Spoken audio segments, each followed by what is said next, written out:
Iran में उलझे रहे और इधर ब्रिक्स ने बड़ा कदम उठा लिया है। कौन है ये इंसान जो ये कह रहा है कि अब पूरा खेल बदलने जा रहा है और ब्रिक्स सबसे बड़ी चुनौती बनकर उभरा है। वहीं भारत से भी मांग है। जानेंगे भारत में बैठकर कौन से नए फैसले लिए गए हैं। जियोपॉलिटिक्स में बहुत कुछ चल रहा है, हमेशा की तरह जानने को मिलेगा बहुत कुछ। आइए जानते हैं इन खबरों को विस्तार से। इतिहास उठाकर देखेंगे ना तो हर साम्राज्य उदय हुआ तो अस्त भी हो गया। जैसे अगर ब्रिटिश काल की बात करें तो एक जमाना ऐसा था जब कहते थे ब्रिटिश राज में सूरज डूबता नहीं है। इतना बड़ा साम्राज्य, इतना आगे बढ़ने के बाद, पैसा धन दौलत सब कुछ होने के बाद दुनिया भर में फैला हुआ ब्रिटिश साम्राज्य धीरे धीरे समाप्त होता चला गया। लेकिन उसके बाद एक नए साम्राज्य का उदय हुआ और वो है अमेरिका।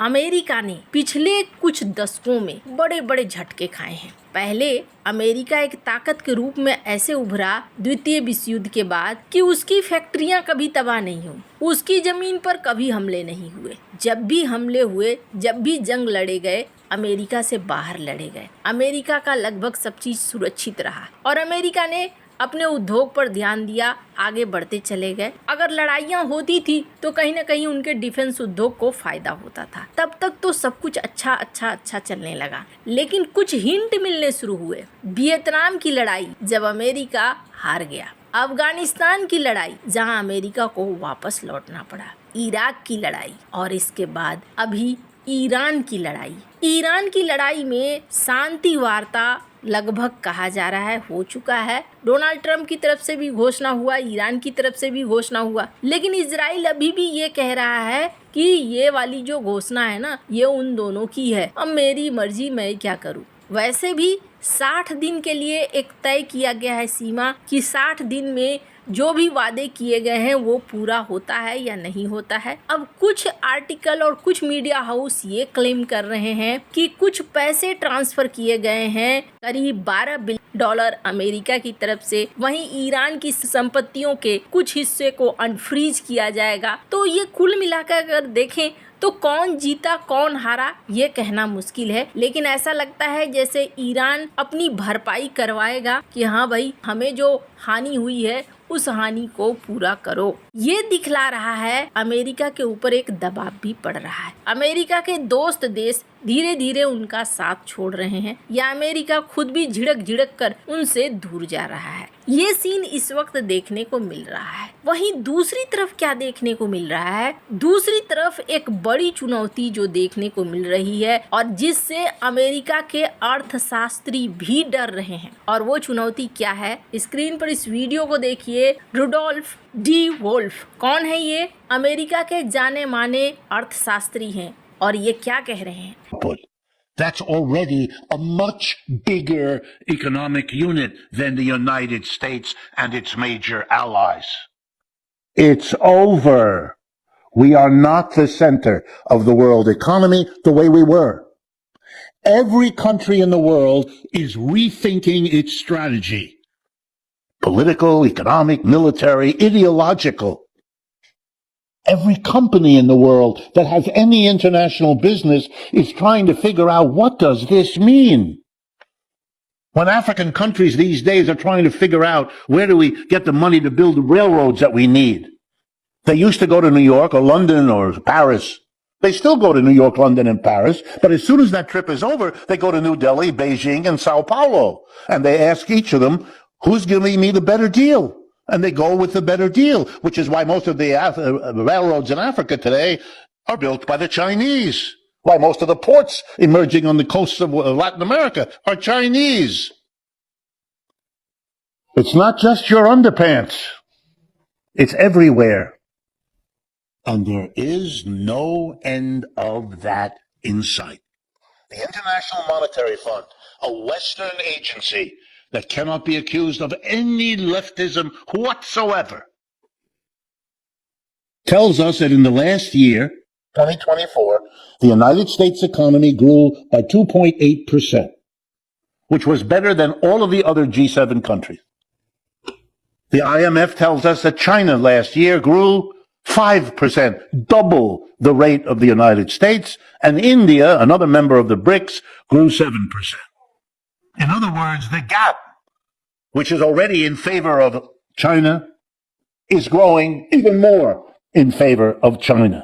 यहाँ पर इन्होंने बहुत अच्छी बात कही। इन्होंने कहा कि जिस अफ्रीका को कभी अपनी फिक्र नहीं होती थी, आज वो अफ्रीका क्या करता है, लंदन, यूके, यूएस जो दौड़ते थे मांगने के लिए, हेल्प लेने के लिए, वो जाते हैं भारत के पास और कहते हैं हमें बेहतरीन डील दो। और जब ये डील चूज करते हैं कि हाँ मेरे लिए कौन सा बढ़िया होगा, कौन सा नहीं, एक नए ब्लॉक का उदय हो रहा है और वो ब्लॉक है ब्रिक्स। ब्रिक्स जो कि पूरी दुनिया की आबादी का 35% सप्लाई चेन को रखता है। ये बता रहे हैं कि आने वाली चुनौतियां ऐसी है कि G7 के सामने ब्रिक्स अब काफी बड़ा हो चुका है। खैर, वहीं दूसरी तरफ ये भी देखने को मिल रहा है कि रूस में भी एक डिस्कशन चल रहा है, कुछ और मीडिया में भी डिस्कशन चल रहा है, जहां डॉक्टर एंड्रे कुर्तुनोव क्या कहते हैं, ये कहते हैं कि भारत एक ट्रूली ग्लोबल पावर बन चुका है और टाइम अब आ गया है कि ब्रिक्स को मजबूत किया जाए, अपने आप को स्वतंत्र रखते हुए, किसी के भी अंडर में न जाते हुए। साथ ही साथ यहाँ ये भी कहा गया, जो एक्सपर्ट्स थे उन्होंने इस बात को कहा कि देखिए, क्वाड की जहाँ तक बात है, क्वाड से हमें कोई मतलब नहीं है। क्वाड रूस के खिलाफ बना हुआ संगठन नहीं है। क्वाड बना है चाइना के खिलाफ बना हुआ संगठन है और क्वाड में सबसे बड़ी भूमिका है भारत की कि भारत क्वाड को लेकर क्या फैसला लेता है, क्या नहीं। लेकिन अगर अभी की बात करें तो अभी के सीन में भारत के हाथ में ब्रिक्स है और ब्रिक्स इकोनॉमी बहुत ही अच्छे तरीके से आगे बढ़ रही है। अब ये तो रही बात कि दुनिया भर में भारत को लेकर क्या चर्चा चल रहा है और ब्रिक्स पर क्या चल रहा है, पर अभी असल में क्या हो रहा है। वैसे तो अगर आप देखें तो डोनाल्ड ट्रंप का जन्मदिन था और राष्ट्रपति पुतिन ने उन्हें कॉल करके 1 से 1.5 घंटे तक बातचीत किया। उन्होंने सारी बातचीत हुई, हाँ ईरान में क्या चल रहा है, रूस यूक्रेन में क्या चल रहा है, बहुत तरह की बातचीत यहाँ पर हुई। 1-1.5 घंटा काफी बड़ा घंटा है, काफी बड़ा समय है। तो यहाँ पुतिन बातचीत कर रहे हैं नॉर्मल अंदाज में, लेकिन यहाँ हो रहे हैं बड़े खेल जो दुनिया के सबसे बड़े परिवर्तन को दिखलाता है। अभी ब्रिक्स की मीटिंग चल रही है भारत के अंदर और इस ब्रिक्स की मीटिंग में ना कई बड़े फैसले लिए जा रहे हैं, जिनका असर आप सोचेंगे कि 5 दिन में दिख जाए। 5 दिन में नहीं दिखेगा, लेकिन ये बहुत लंबा गेम है और बहुत बढ़िया गेम है। एक ऐसा गेम है जिस गेम में सामने वाले की हार निश्चित है अगर वो विरोधी है। तो इंदौर में ब्रिक्स का एक मीटिंग आयोजन किया गया और यहाँ पर एक घोषणा पारित की गई, जिस घोषणा को नाम दिया गया इंदौर घोषणा। अब इस ब्रिक्स की मीटिंग में क्या हुआ है, इस ब्रिक्स की मीटिंग में ये हुआ है कि एक ग्रुप बनाया गया है, जिस ग्रुप के तहत ब्रिक्स देश में किसानों के बीज अधिकार और पौधों की किस्मों की सुरक्षा पर सहयोग बढ़ाने का निर्णय लिया गया है। साधारण भाषा में समझिए कि ये जो बैठक हुई और ये जो समूह बना है ब्रिक्स के अंदर, इसमें भारत लीड करेगा और काम क्या है, काम है खेती को लेकर, कैसे खेती का प्रोडक्शन बढ़ेगा, कैसे अलग अलग तरीके से खेती होगी, कैसे एआई आधारित खेती होगी, ड्रोन की टेक्नोलॉजी का कैसे इस्तेमाल कर सकते हैं, सैटेलाइट से निगरानी कैसे कर सकते हैं, स्मार्ट सिंचाई कैसे कर सकते हैं, डिजिटल कृषि प्लेटफॉर्म कैसे बन सकते हैं। और सबसे बड़ी चीज, अगर कभी कहीं युद्ध होता है, जलवायु परिवर्तन की वजह से कहीं पर भूखमरी के हालात पैदा होते हैं, जियोपॉलिटिकल तनाव पैदा होता है या कोई जानबूझकर आपूर्ति रोक देता है, तब ये भोजन कैसे पहुंचेगा और किस तरीके से जो सदस्य देश हैं उनको कोई दिक्कत नहीं होगी और खाद्यान्न पहुंचते रहेंगे। अब ये सुनने में ना थोड़ा हल्का चीज लगता है, लेकिन सबसे बड़ी बात क्या है, बात ये है भूखे पेट भजन न होइए गोपाला। जिस तरीके से जलवायु परिवर्तन की स्थिति हो रही है, ये जो बड़े बड़े यूरोपीय देश दिखते हैं ना, जहाँ तो ज्यादातर समय बर्फ ही पड़ा रहता है, खाना तो उन्हें भी चाहिए। और इधर एशिया के वो देश हैं जो खेती करते हैं, जिनमें भारत का रोल बहुत अहम है। सबसे पहले